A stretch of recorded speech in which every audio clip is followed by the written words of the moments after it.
আজি 1 মাহ গ'ল মই বিদেশত গৈছিলোঁ। বিদেশত যোৱাৰ পাছত মইতো তেখেতক পইচা কৰিতো দি আছোঁ, আগতো দিছোঁ। কোনো হাই কেছকাল নাই, কোনো হেৰি এটা নাই। খুব ধুনীয়াকৈ সংসাৰ চলি গৈ আছে। আৰু তেখেতো মানুহৰ লগত কথা পাতিছে যে মই যোনটো ঘৰত আহিছোঁ খুব ভাল। তেখেতৰ শহুৰ শাহুৰিও মোক খুব মৰম কৰে বা মোৰ মানুহে মোক খুব মৰম কৰে। তাৰপাছত এনেকুৱা গৈ আছে। 1 মাহ গ'ল। এই 7 তাৰিখ সন্ধিয়া 6টা 6:30 বজাতেই ঘটনা হ'ল আপোনাৰ। হঠাৎ মানুহ নাই নাই নাই নাই নাই কোন নাই? মোৰ মানুহজনী নাই। আচ্ছা নাই।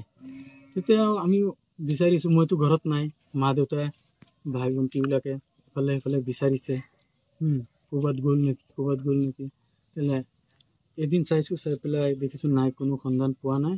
তাৰপাছত আমি থানাত এজাহাৰ এটা দিছোঁ। থানাত এজাহাৰ দিয়াৰ পাছত কৈছে কল কৰিব, মোবাইল নম্বৰো ৰাখিছে।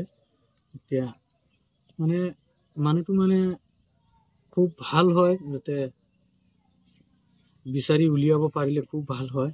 ল'ৰা ছোৱালীকেইটা চাকৰি, ল'ৰা ছোৱালী আছে ওচৰত। কেইটা আছে ল'ৰা ছোৱালী? 2জন। কিমান মান বয়সৰ? ডাঙৰ ল'ৰাটো হ'ল আপোনাৰ 8 বছৰ, সৰুটো হ'ল 4 বছৰ। কিবা সন্দেহ কৰে নেকি যে ক'ৰবাত মানে কৈছে? সন্দেহ মানে আপোনাৰ এইটোৱে, 4 মাহ আগত কল এটা আহিছিলে ৰং নম্বৰ। অহাৰ পাছত আপোনাৰ তেখেতে নিজেই মোক কৈছে যে এনেকুৱা ৰং নম্বৰ কল এটা আহি আছে, ক'ৰ ল'ৰা, কি কথা, চোৱাচোন নাম্বাৰটো। তাৰপাছত মই নম্বৰটো লৈছোঁ, লৈ পেলাই মই নিজে কল কৰিছোঁ। কল কৰি পেলাই মই কৈছোঁ মানুহটোক, বোলে তোমাৰ ঘৰ ক'ত, তোমাৰ নাম কি, তুমি এনেকুৱা কল এটা কৰি আছা, তেখেতৰ ল'ৰা ছোৱালী আছে 2টা, তুমি এনেকুৱা কল নকৰিবা। যদি এনেকুৱা কল কৰা মানুহে শুনিলেও বেয়া পাব, তোমাৰো যদি এজনে দেখা পায় মানুহে বেয়া পাব। তেতিয়াহ'লে মই অনুৰোধ কৰি পেলাই তোমাক কৈছোঁ, তুমি এনেকুৱা কল এটা নকৰিবা। খুব ভাল হয়, মই তোমাক বাৰে বাৰে অনুৰোধ কৰি কৈছোঁ। তেখেতে মোক কৈছে বোলে হ'ব, তো মই চাম বুলি এনেকুৱা বুলি কৈছে। তাৰপাছতো আৰু ইয়াৰ পাছতো আৰু কোনো এটা হেৰি নাই, মই গমগতি পোৱা নাই। ফোন অহা যোৱা মই গমগতি এটাও পোৱা নাই।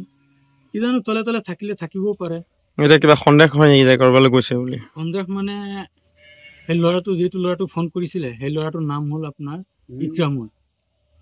ইক্ৰামুলেই নাম হয়। এতিয়া তেখেতৰ ঘৰো হ'ল আপোনাৰ হেৰি, এই জুৰিফাৰ, বৰপানী জুৰিফাৰ বুলি কয়। তেখেতে খুৰা মোৰ লগত নিজে কথা পাতিছে। তেখেতে আকৌ একেলগত এই কেৰেলা বিদেশত থাকে। কিন্তু ইয়াত এটা সন্দেহ হয়, তথাপি মই দেখা নাই, জানা নাই, তেখেতকতো ডাইৰেক্টলি ক'ব নোৱাৰোঁ। কিন্তু বিচাৰি যদি আৰক্ষীয়ে যদি ওলাব পাৰে, আমাৰ খুব এটা ভাল হয়। আৰক্ষীক অৱগত কৰিছে বিষয়টো? হয়। কি নাম আছিলে? মোৰ নাম আছিলে মহম্মদ আমিৰ হুছেইন। আপোনাৰ পত্নীৰ নাম? নাম আছিলে মুস্তিমা বেগম। আপোনাৰ কিবা যাওঁতে কিবা লৈ গৈছে নেকি লগত? যাওঁতে ধৰি লওক মোৰ ঘৰ বনাবৰ কাৰণে টকা ৰাখিছিলোঁ মই জমা। মই নিজে 1 লাখ টকা পেকিং কৰি পেলাই মই টাঙৰ ভিতৰত সোমাই থৈ গৈছিলোঁ। আৰু এইবাৰ যোৱাৰ পাছত মই 30,000 টকা দিছোঁ। এই তেখেতেও জানে, মোৰ লগত একেলগে কাম কৰে। এই তেখেতকো লাগিলে সুধিব পাৰে, একেলগে কাম কৰোঁ। তেখেতে কৈছে বোলে তো তোমাৰ একাউণ্টত থৈ দিয়া। বোলে নাই, মোৰ একাউণ্টত মই নথওঁ, অনলাইন একাউণ্ট, মই ইমান হেৰি কৰিব নোৱাৰিম, এইবিলাকৰ ইমান এটা হেৰি নাই।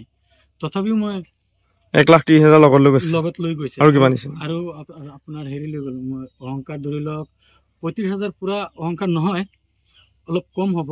মানে সোণৰ আপোনাৰ কাণফুলি বনাই দিছিলোঁ আৰু ৰূপৰো কাণফুলি বনাই দিছোঁ মই। মই কৈছোঁ আচ্ছা, কাণফুলিখিনি তুমি ৰূপৰখিনি হেৰি কৰিবা, ঘৰত পিন্ধিবা, আৰু সোণৰ যিখিনি আছে সেইখিনি তুমি এফালে যোৱাৰ পাছত পিন্ধি যাবা। এইখিনি লৈ গৈছে? এইখিনি লৈ গৈছে। ভৰিৰ হেৰি কি কয়, পৰি বুলি কয় আমাৰ হেৰি ভাষাত, এইবিলাকো লৈ গ'ল। মানে অহংকাৰ যিমান আছিলে লৈ গ'ল।